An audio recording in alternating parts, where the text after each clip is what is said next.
ఆ చీలిక మధ్య నుంచి భూగర్భములోంచి ఒక దివ్య పురుషుడు ఆవిర్భవించాడు. నడుము దాకా పైకి లేచి మిగతా అర్ధభాగం భూమిలోనే ఉన్న అతడు ప్రాణం వచ్చిన మట్టి బొమ్మల, సజీవ మృత్తిక ప్రతిమల ఆభరణాలు, కిరీటం, దుస్తులు సమస్తం మృత్తికని పోలి ఆశాంతం మృత్తికా దేవతలా కనిపించాడు.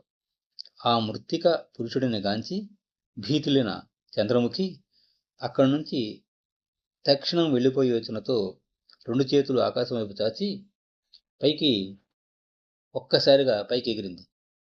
మరుక్షణం ఆగో హెచ్చరించాడు ఆ పురుషుడు. చంద్రముఖి వైపు తన మట్టి కళ్ళతో సూటిగా చూస్తూ, ఆగిపో, ఎలా ఉన్నదానివి అలా కదలక మెదలక మట్టి బొమ్మలా నిలిచిపో అని ఆజ్ఞాపించారు.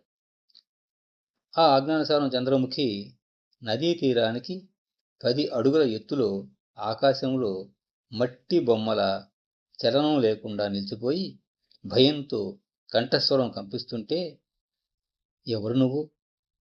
భూమిని చీల్చిపోచిన భూతానివా అని అడిగింది. మరుక్షణం ఆకాశంలో తళుక్కు తళుక్కుమని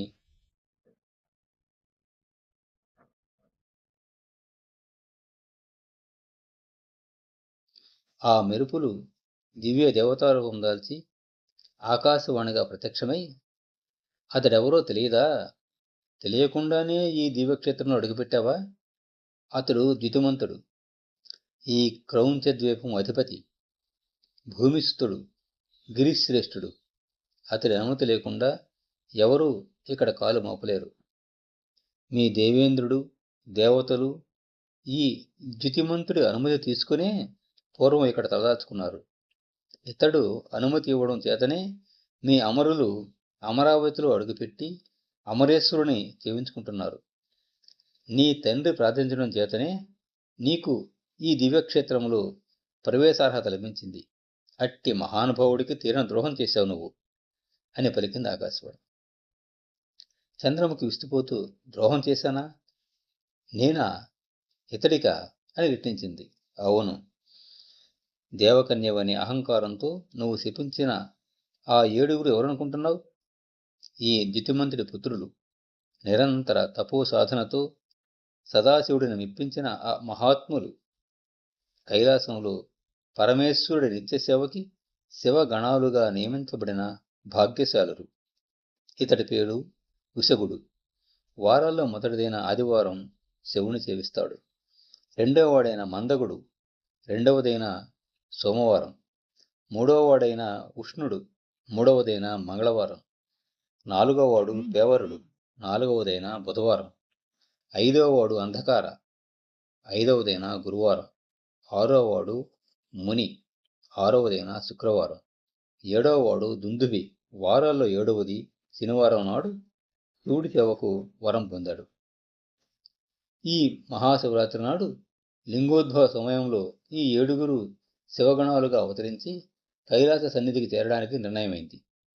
ఆ శుభతరుణం కోసం నిరీక్షిస్తూ మానస మహారుద్రాభిషేకంలో నిమగ్నమై ఉన్న వీరిని నువ్వు అపార్థం చేసుకుని అందగత్తెవన అహంకారంతో దేవకన్యవన్న మిడిసిపాటుతో బుద్ధిహీనులు కమ్మని శపించావు. అద్భుతమైన అవకాశాన్ని వారికి కాకుండా చేశావు. మహామేధావులు, శివభక్తులైన వీరిని మందబుద్ధులు గావించమని నీ పాపానికి ఫలం ఏమిటో తెలుసా అంది అశ్రీరవాణి ఆగ్రహంతో. మరుక్షణం జితుమంతుడు కల్పించుకుంటూ, చంద్రముఖి, మానవులన్న చులకనతో నా కుమారులను శపించిన నువ్వు కూడా మానవకాంతమై మానవుడిని వివాహమాడి అతడితో నిండు నూరేళ్లు జీవితం గడుపు. ఆ తరువాతే అమరత్వాన్ని పొంది మళ్ళీ ఆ అమరావతికి వెళ్తావు. పో, నీ పాపఫలాన్ని అనుభవించు అన్నాడు. వెంటనే చంద్రముఖి గాలికెగిరిన గట్టి పడకలా దూరంగా ఎగిరిపడిపోయింది. ఆ క్షణమే ఆకాశవాణి అదృశ్యమైపోయింది.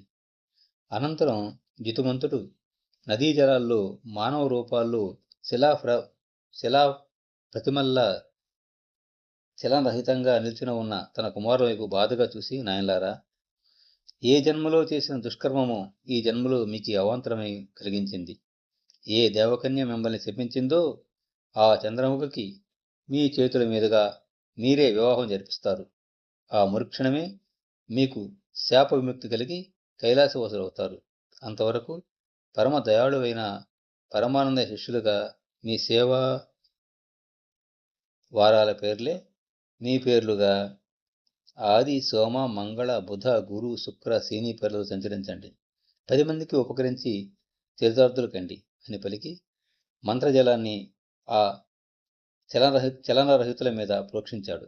మరుక్షణం ఆ 7గురు చలనం పొందుతుండగా హితుమంతుడు యథాస్థానం ప్రవేశించాడు. భూమి నెరులు కలిసిపోయి ఆ భూభాగం యథాకృతి పొందింది.